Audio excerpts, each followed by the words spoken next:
Assalamualaikum warahmatullahi wabarakatuh. Aya nabtadi bidu'ai talabil ilmi. Bismillahirrahmanirrahim. Rabbi zidni ilma. Allahumma anfa'ni bima 'allamtani wa 'allimni ma yanfa'uni warzuqni ilma yanfa'uni. Amin. Kita masih lanjutkan tentang ayat-ayat yang menjelaskan menurut hikmat kami secara ilmiah. Sekali lagi tidak hanya secara akidah, tapi secara ilmiah tentang kepastian datangnya hari kiamat yang menjadi bagian dari ajaran atau akidah seluruh agama. Semua agama, apapun juga, baik agama samawi, faith religion maupun culture religion, agama ardi, agama budaya, itu semuanya mengajarkan tentang hari kiamat. Nah, Al-Quran membuktikan secara ilmiah tentang kiamat itu mesti datang. Jadi tidak hanya dari aspek atau sudut akidah semata-mata. Nah, itu disampaikan oleh Allah, diinformasikan oleh Allah Subhanahu wa taala mulai dari ayat yang ke-60, maksud kami ayat yang ke-78 sampai nanti ayat yang ke-74. Ayat yang mulai dari 58 ayat ini, 58 sampai 74. Mulai dari penciptaan kita, kemudian setelah itu Allah menjelaskan tentang lingkungan berupa tanam-tanaman. Nah, pada ayat ini, mulai ayat yang ke-63, 64, dari sinilah Allah akan menjelaskan tentang kepastian hari kiamat dari sudut ilmiah berupa ilmu alam yang disebutkan di sini. Pertama soal tanam-tanaman, kemudian soal air, kemudian soal api. Nah, ini semuanya bukti kalau kiamat pasti datang. Kita lanjutkan para ikhwan semuanya. Sekarang ayat yang ke-62.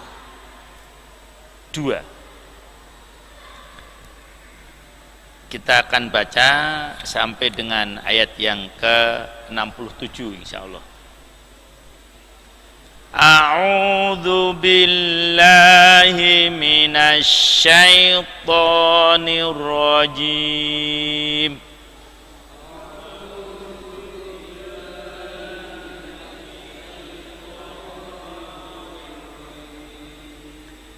Bismillahirrahmanirrahim.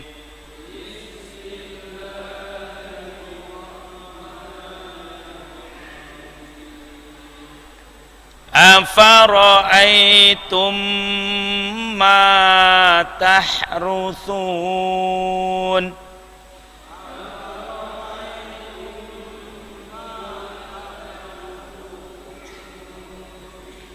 Aantum tazra'unahu am nahnu zari'un.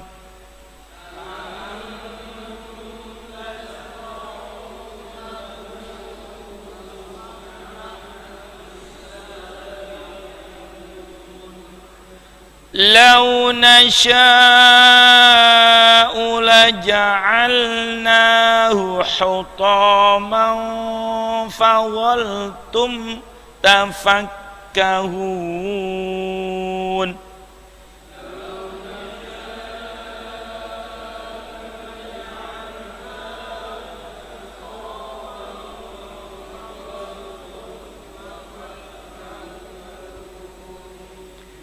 Inna lamughramun.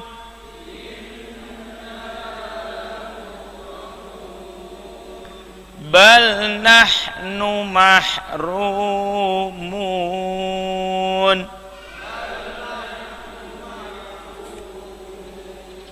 Aidu.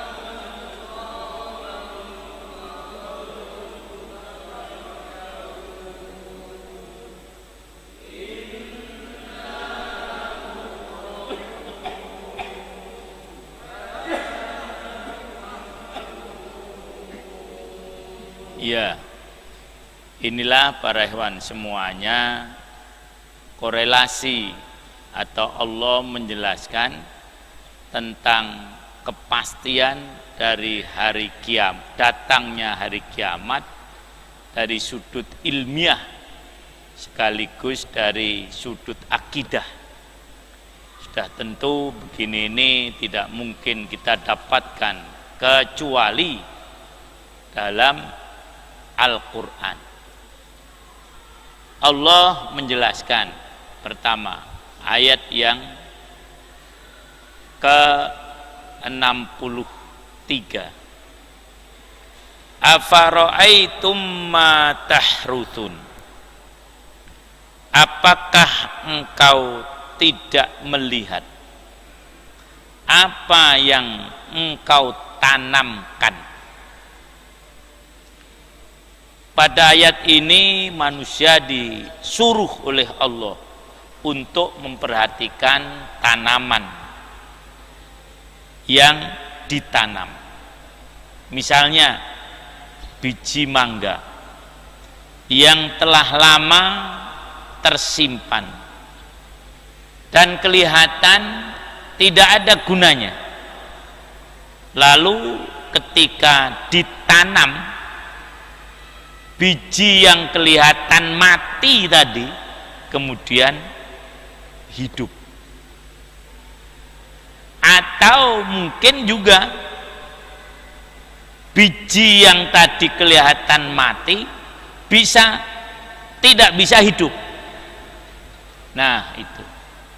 Makanya Allah mengingatkan pada kita, ketika kau tanam tanaman itu, nah, afara'aitum ma tahruthun, ketika kamu tanam tanaman itu, siapa yang menghidupkan dan juga siapa yang mematikan, kurang lebih begitu. Maka ketika menjelaskan ayat ini, Ibnu Katsir menulis, afara'aitum ma tahruthun wa huwa syaqqul ardi wa itharatuha wal badru fiha. Artinya dialah yang merekahkan tanah dan menggemburkannya, dan kemudian menumbuhkan biji yang ada di dalamnya. Antum tazra'unahu, apakah engkau yang menumbuhkannya? Jadi kalau harosa menanam, zaro'a menumbuhkan. Apakah kamu yang menumbuhkannya? Am nahnu zari'un, atau kami yang menumbuhkan. Aibal nahnul ladina nukirruhu qararahu wa numbitu fil ard. Artinya bukan kamu yang menumbuhkan, kamu bisa menanam. Bisa gitu enggak? Ini yang pasti kan, kamu bisa menanam. Nah ya itu. Tetapi kamu belum tentu bisa menumbuhkan, bahkan pasti kamu tidak bisa menumbuhkan. Semacam itu. Kalau toh tanaman tadi tumbuh, itu karena Allah subhanahu wa ta'ala. Nah coba kamu pikirkan yang demikian itu. Tanah biji yang kelihatannya tadi, kalau biji mangga kelihatan sudah mati, ditimbun tanah, akhirnya apa? Tumbuh. A'antum tazra'unahu am nahnu zari'un. Nah ya itu. Oleh karena itu ayat ini memperkuat, ayat ini diperkuat oleh sabda Rasulullah Sallallahu Alaihi Wasallam. Riwayat Ibnu Jarir. Nah, ini bisa dijadikan akidah. An Abi Hurairah radhiyallahu anhu qala Rasulullah Sallallahu Alaihi Wasallam, la taqulanna zara'tu walakin kul harastu. Nah, jadi yang artinya dari Abi Hurairah radhiyallahu an, ini hadis riwayat Ibnu Jarir, Rasulullah bersabda, la taqulanna zara'tu, jangan kamu sekali-kali mengucapkan saya mau menumbuhkan, jangan. Bal walakin, tetapi kul harastu, saya menanam. Nah ya, jadi itu. Kemudian qala Abu Hurairah radhiyallahu anhu, alam tasma ila qaulihi ta'ala afara'aitum ma tahrusun a antum tazra'unahu am nahnu zari'un.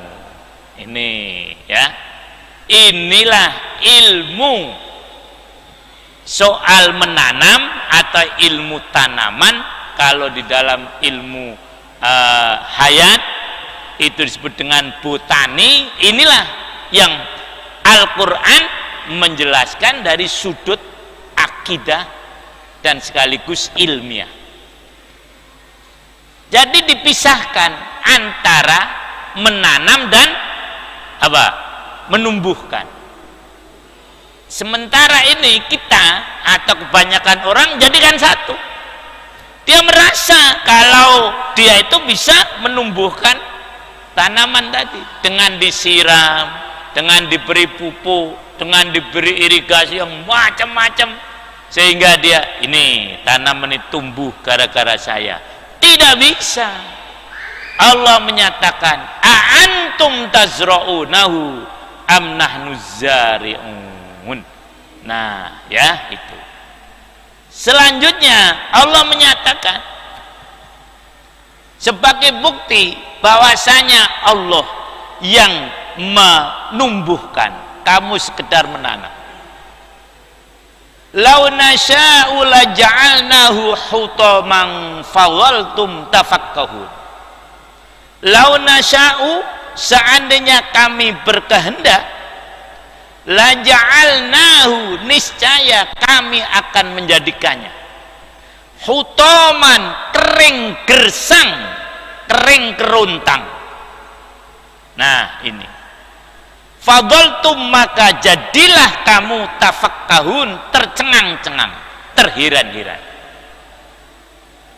Nah jadi para ikhwan semuanya, tanaman yang ditanam oleh manusia, kalau Allah berkehendak bisa menjadi kering, kemudian setelah itu mati, tidak ada bekasnya sama sekali. Artinya bekas kehidupan. Mungkin tanam-tanamannya masih, Ini sering terjadi, hanya manusia tidak merasa betapa mereka menanam padi tuh, dengan keyakinan kalau padi ini nanti umur sekian bulan tumbuh dan sebagainya. Datang musim kemarau, habis itu tanam-tanaman, kering kerontang, tidak ada hasilnya sama sekali. Nanam cengkeh misalnya begitu, mereka tanam dengan harapan seakan-akan memastikan ini mesti tumbuh. Datang musim kering, habis semuanya tanamannya lah itu. Tetapi manusia tidak juga menyadari yang demikian ini. Tanam jeruk dulu ya, itu di daerah Kalimantan, dengan keyakinan bahasanya ini akan menghasilkan. Begitu sudah mau dipetik, loh, jeruk tadi ternyata hancur berantakan karena ulat-ulat yang datang memakannya. Ini berkali-kali begitu para hewan. Tanam tembakau, kalau di daerah saya dulu begitu, sudah pasti mereka bahwasanya ini menghasilkan. Datang musim, akhirnya tembakau tidak bisa dipanen sama sekali. Ini bukti kalau manusia hanya sekedar menanam, bukan menumbuhkan. Dan saat itulah kalian akan tafakkuhun, tercengang ya, kalau dijelaskan apa yang dimaksudkan dengan tafakkuhun di sini. Bukan tafakkuhun ya, tapi tafakka menggunakan kaf. Kalau menggunakan qaf, soalnya akan kamu menjadi mengerti, maka harus hati-hati bacaannya. Jadi ketika tanaman itu menjadi kering kerontang, maka kamu heran tercengang. Ditafsirkan heran tercengangnya itu bagaimana? Nah, pada kalimat atau pada ayat sesudahnya, inna lamughramun bal nahnu mahrumun. Sesungguhnya kami telah memikul utang. Nah, ini yang biasa bergerak di bidang pertanian mesti merasakan begini. Atau bahkan bukan la mughramun bal nahnu mahrumun, bahkan kami tidak menghasilkan, tidak mendapatkan hasil apa-apa. Mahrumun, dihalang-halangi. Bisa dipahami? Coba gimana? Kalau tidak biasa bergerak di bidang pertanian mungkin agak sulit ini memahami ini. Apa? Nah, gitu kurang lebihnya. Saya sudah utang sana, utang sini, untuk apa? Menanam, beli pupuk. Nah itu tadi tafakkahun macam itu. Bahkan ada yang sistem ijon. Nah, ya ini mohon maaf ya, dulu waktu cerita sawit dan karet di Jambi.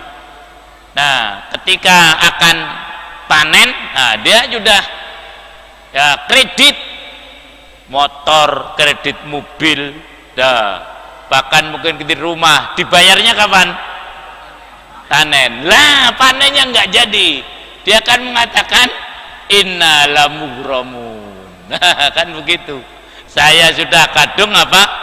Utang. Nah, begitulah kurang lebihnya. Indah sekali istilah dari Quran ini. Jadi tafakkun ini bukan hanya terheran, tapi juga mungkin pening, pusing. Kami sudah kadung utang sana sini, ternyata tidak ada hasilnya.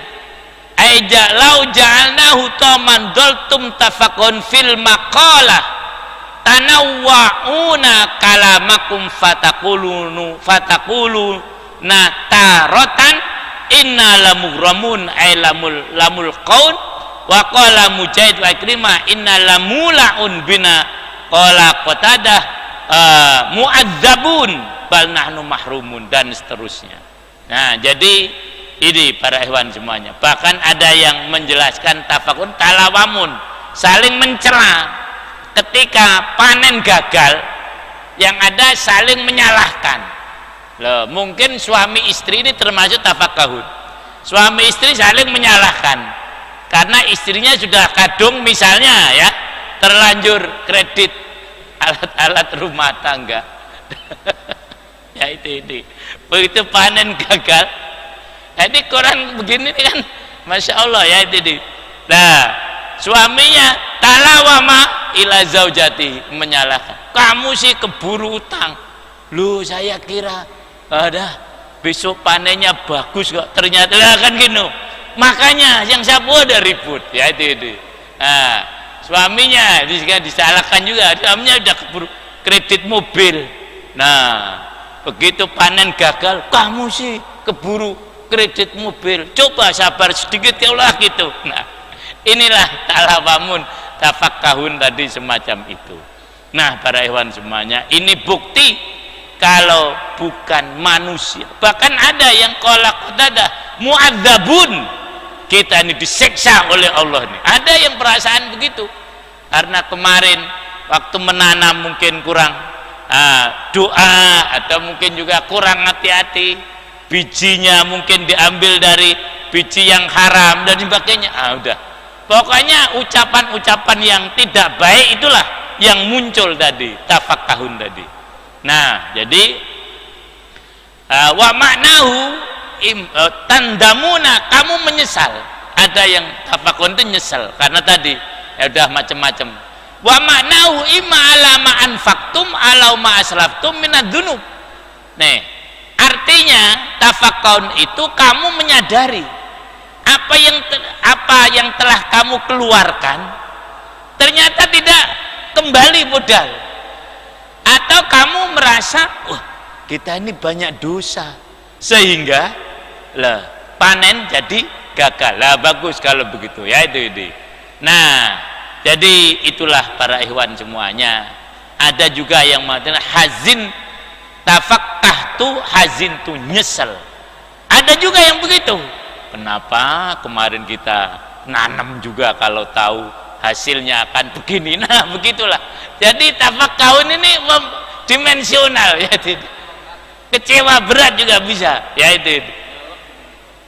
Oh nyalak. Ustaz lagi. Ini kenyalak ya. Modalnya besar nggak dapat apa-apa.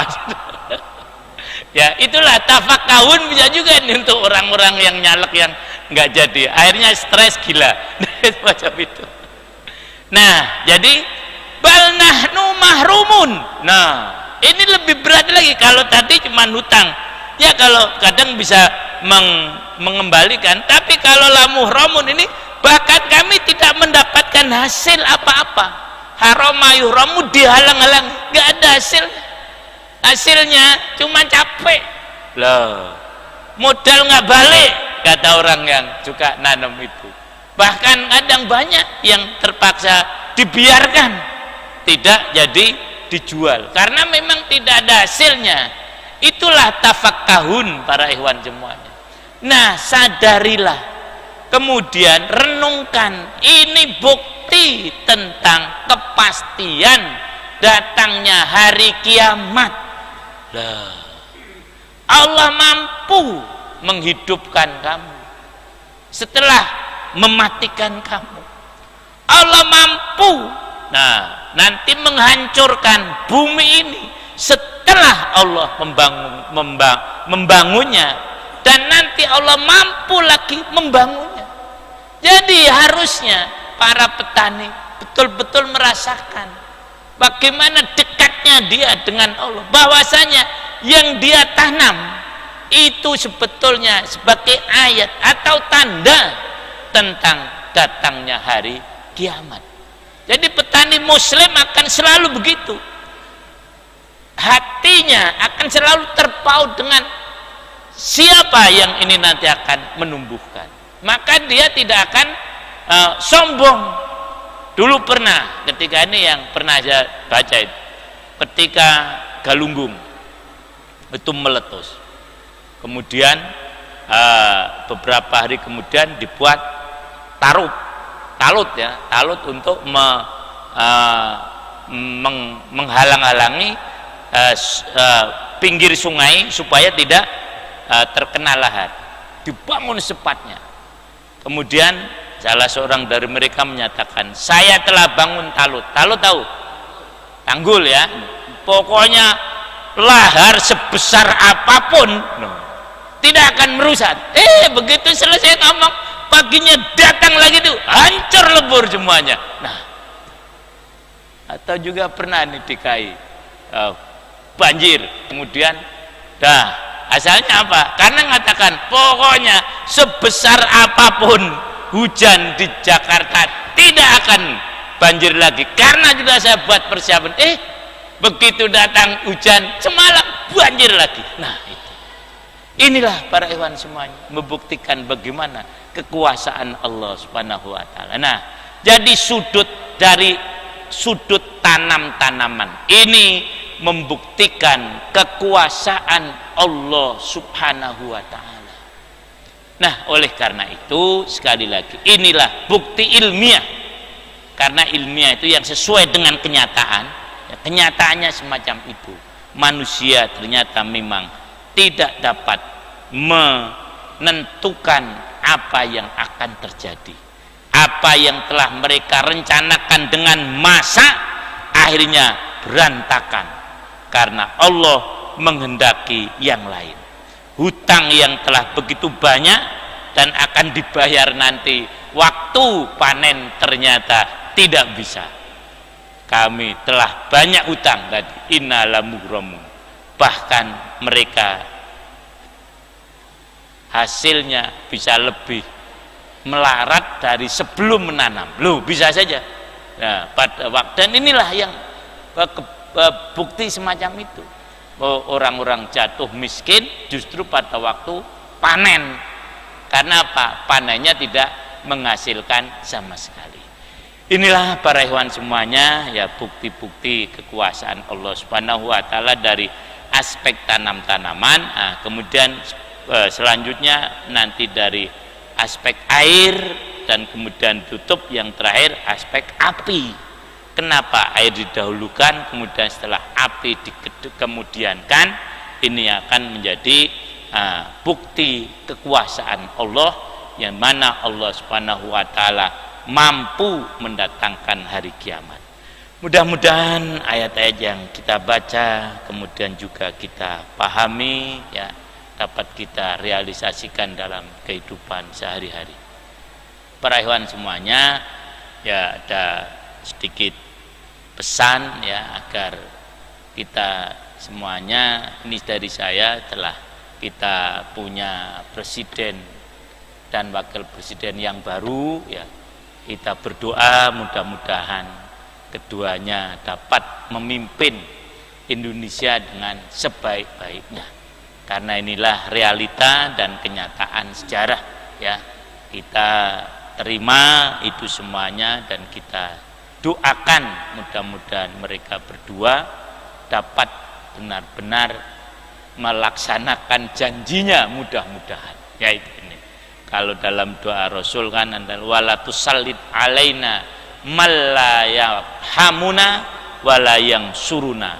Ya Allah, jangan engkau kuasakan pada kami orang-orang yang tidak menyayangi kami dan juga tidak membantu kami. Nah, mudah-mudahan presiden yang terpilih di negeri muslim terbesar ini dapat kalau dalam bahasa Syekh Walal Fatah memenuhi hasrat yang rakyat terbanyak di negeri ini, keinginan yang terbanyak di rakyat negeri ini yaitu umat Islam. Mudah-mudahan negeri-negeri muslim yang lain ya mempunyai pemimpin-pemimpin yang dapat membantu mereka dan menolong mereka, bukan pemimpin yang menindas mereka.